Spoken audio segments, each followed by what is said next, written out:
الحمد للہ والصلاة والسلام علی رسول اللہ اما بعد باب البیعۃ فی الحرب الا یفروا، یہ باب ہے جنگ میں بیعت کرنے کے بارے میں، اس بات پہ کہ کوئی بھاگے گا نہیں۔ وقال بعضهم علی الموت، اور بعض نے کہا کہ یہ بیعت موت پر ہوگی، لقولہ تعالی، اللہ تعالیٰ کے اس فرمان کی وجہ سے، لقد رضی اللہ عن المؤمنین، یقیناً اللہ تعالیٰ ایمان والوں سے راضی ہو گیا۔ امام بخاری کہتے ہیں کہ ہمیں بیان کیا موسیٰ بن اسماعیل نے، وہ کہتے ہیں ہمیں بیان کیا جویریہ نے نافع سے، وہ کہتے ہیں کہ ابن عمر رضی اللہ عنہما کہتے ہیں رجعنا من العام المقبل، ہم اگلے سال واپس آئے، فما اجتمع منا اثنان علی الشجرۃ التي بایعنا تحتہ، ہم میں سے دو بندے اس درخت پر جمع نہ ہو سکے جس کے نیچے ہم نے بیعت کی تھی۔ کانت رحمہ من اللہ، یہ اللہ کی طرف سے رحمت تھی۔ فسألنا نافع، ہم نے نافع سے سوال کیا، علی ای شیء بایعہم، اللہ کے رسول صلی اللہ علیہ وسلم نے ان سے کس چیز پر بیعت لی تھی؟ علی الموت، موت پر؟ قال لا، وہ کہنے لگے نہیں، بایعہم علی الصبر، آپ نے ان سے صبر پر بیعت لی تھی۔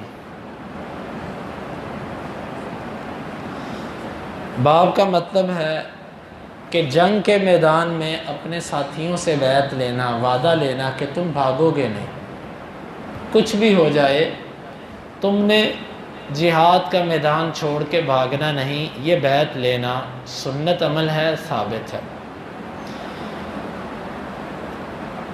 باب میں دو لفظ ہیں، ایک ہے کہ صحابہ نے بیعت کی تھی کہ وہ بھاگے گے نہیں، اور دوسرے میں ہے کہ بعض کہتے ہیں کہ بیعت اس بات پہ ہوئی تھی کہ مر جائیں گے، تو مطلب دونوں کا ایک ہے۔ اگر ضرورت پڑی تو جان بھی دینی پڑی تو دیں گے، تو بھاگیں گے نہیں، مطلب دونوں کا ایک ہی بنتا ہے۔ جو حدیث لے کر آئے ہیں ابن عمر رضی اللہ عنہما کی، وہ یہ ہے کہ اگلے سال جب ہم عمرے کے لیے گئے تو واپس جب ہم ہوئے، یہ اگلے سال سے مراد ہے بیعت رضوان سے اگلا سال۔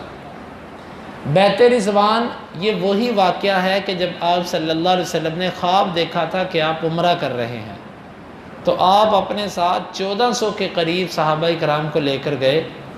مشرکین نے رستے بند کر دیے کہ آپ نہیں جا سکتے، اس سال آپ عمرہ نہیں کر سکتے۔ خلاصہ یہ کہ معاہدہ طے پایا جس میں انہوں نے سخت قسم کی شرطیں لگائیں اور 10 سال کی جنگ بندی ہوئی، اور مسلمانوں کو مجبور کیا کہ تم یہیں سے واپس چلے جاؤ۔ تو اس دوران اللہ کے نبی صلی اللہ علیہ وسلم نے عثمان رضی اللہ عنہ کو مکہ میں بھیجا، کیونکہ مکہ کے لوگ عثمان کا بہت خیال کرتے تھے۔ تو افواہ یہ پھیل گئی کہ عثمان رضی اللہ عنہ شہید کر دیے گئے۔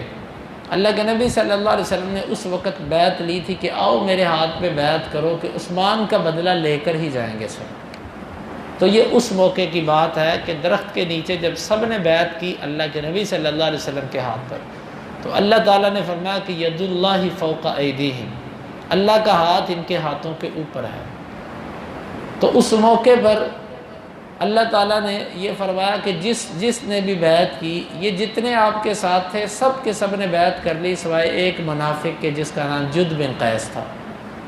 اس کا اونٹ گم ہو گیا، اس سے کہا کہ تو بیعت کر لے، وہ کہنے لگا کہ میرا اونٹ گم ہو گیا، تم مجھے کہتے ہو بیعت کر لو، کیونکہ ایسے لوگوں کے دلوں میں دین کی اہمیت نہیں ہوتی۔ وہ اپنے اونٹ کے پیچھے بھاگ گیا۔ اللہ کو منظور بھی یہی تھا کہ یہ منافق بیعت نہ کرے، کیونکہ جس نے بیعت کی اللہ تعالیٰ نے اس کے لیے مغفرت کا وعدہ کر دیا۔ لقد رضی اللہ عن المؤمنین، اللہ ان مومنوں سے راضی ہو گیا جو درخت کے نیچے بیعت کر رہے تھے۔ تو یہ اللہ کے نبی صلی اللہ علیہ وسلم کے صحابی عبداللہ بن عمر کہتے ہیں کہ اگلے سال انہوں نے کہا کہ تم آؤ گے عمرہ کرنے۔ اگلے سال پھر اللہ کے نبی صلی اللہ علیہ وسلم گئے عمرہ کرنے۔ جب عمرہ کر کے واپس پلٹے نا، تو صحابہ نے کہا بھلا وہ کون سا درخت تھا جس کے نیچے ہم نے پچھلے سال بیعت کی تھی؟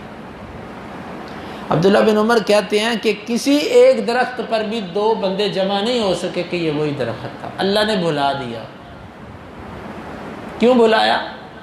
کیونکہ اس میں رحمت تھی۔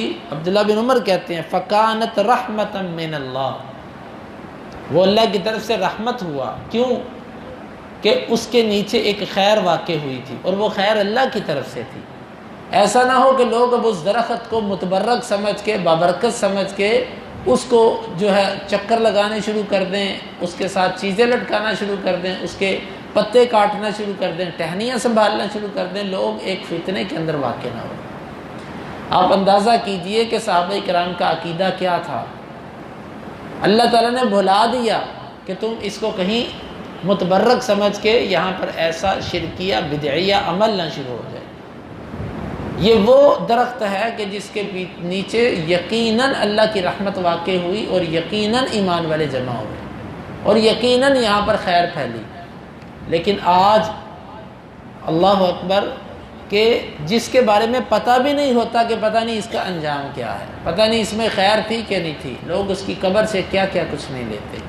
ایسی باتیں مشہور ہو جاتی ہیں، جی فلاں درخت کے اندر برکت ہے، جی فلاں چیز کے اندر برکت ہے، جی فلاں چیز متبرک ہے، تم وہاں پر آ کر یہ کرو وہ کرو، تمہاری مراد پوری ہو جائے گی۔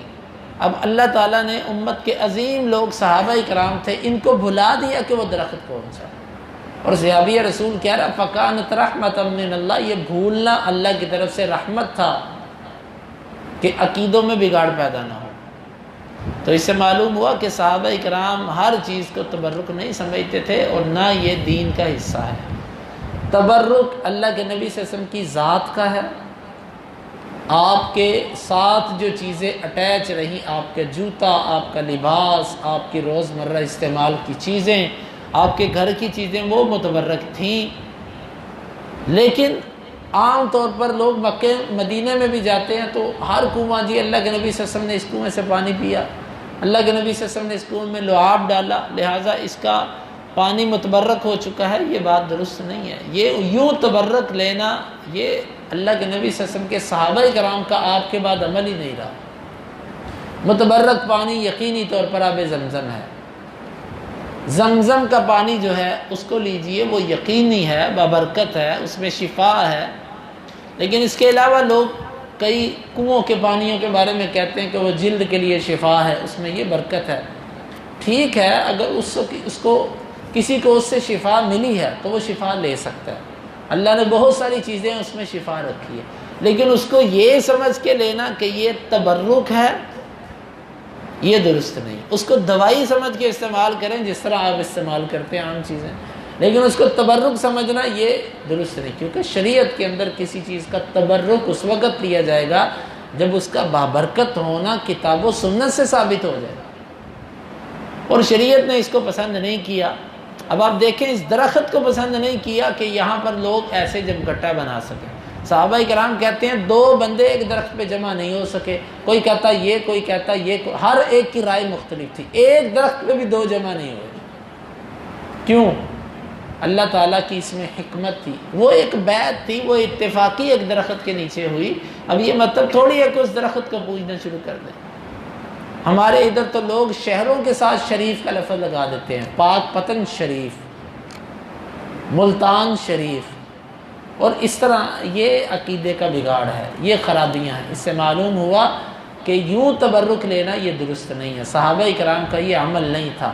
اس درخت کے اندر یقینی اس کے نیچے خیر واقع ہوئی، لیکن تبرک نہیں چلا۔ لیکن آج ہم نے کن کن چیزوں سے تبرک لینا شروع کر دیا۔ تو صحابی کا پھر سوال کیا گیا، تابعی سے سوال کیا تبع تابعی نے۔ ہم نے کہا کہ صحابہ نے بیعت کی کس چیز پر تھی؟ تو وہ کہنے لگے کہ انہوں نے بیعت یہ کی تھی کہ علی الصبر، وہ صبر کریں گے۔ صبر کا مطلب یہی ہوتا ہے کہ استقامت، وہ استقامت دکھائیں گے، بھاگیں گے نہیں، حتیٰ کہ اگر انہیں اس کے لیے اپنی جان بھی پیش کرنی پڑے تو بات ایک ہی ہے، موت پر بیعت، صبر پر بیعت، بھاگنے نہ بھاگنے پر بیعت، تینوں باتیں ایک ہی ہیں۔ صبر کرو گے یعنی بھاگو گے نہیں۔ تو یہ ہے اس حدیث کا مطلب۔ اللہ رب العالمین سے دعا ہے اللہ تعالی ہمیں ان احادیث کو سمجھنے کی اور اس کے تقاضوں کو پورا کرنے کی توفیق عطا فرمائے۔ اللہم انفعنا بما علمتنا وعلمنا ما ينفعنا وزدنا علما وآخر دعوانا ان الحمد للہ رب العالمین۔ حدیث نمبر 2958۔